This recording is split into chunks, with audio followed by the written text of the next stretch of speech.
বন্ধু কিছু তো একটা করতে হবে, তা রাত্রি তুই হচ্ছে বাড়িতে ঘুরে এই জায়গায় আসিস কেন?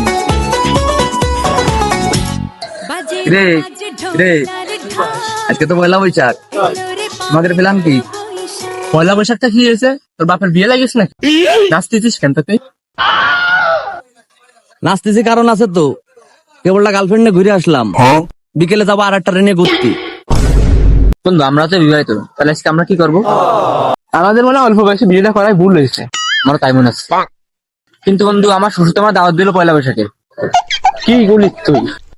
আমার শ্বশুর যেই কিপ্টে ঈদের দিন তো দাওয়াত দেই না, মনে কর আমার উজ্জে যায় তাই খাও খেয়ে আসা লাগে, এরকম এক অবস্থা। আচ্ছা বন্ধু থাক, তাহলে আমার আবার শ্বশুর বাড়ি যেতে হবে, ঠিক আছে? বন্ধু তুইও থাক, চলে গেলাম। তাহলে বন্ধু তুইও থাক, আমি আজকে যাই দেখি যে দুটো চারটে ফাউ খেয়ে আসা যায় নাকি আজকেও। আবার যাচ্ছি, তাহলে তুই থাক। ওদের সাথে তো ফাপড় দিলাম, ওরা সব চলে গেল শ্বশুর বাড়ি। আমি কি করবো? এরা আর কি বুঝবে অবিবাহিতের কষ্ট।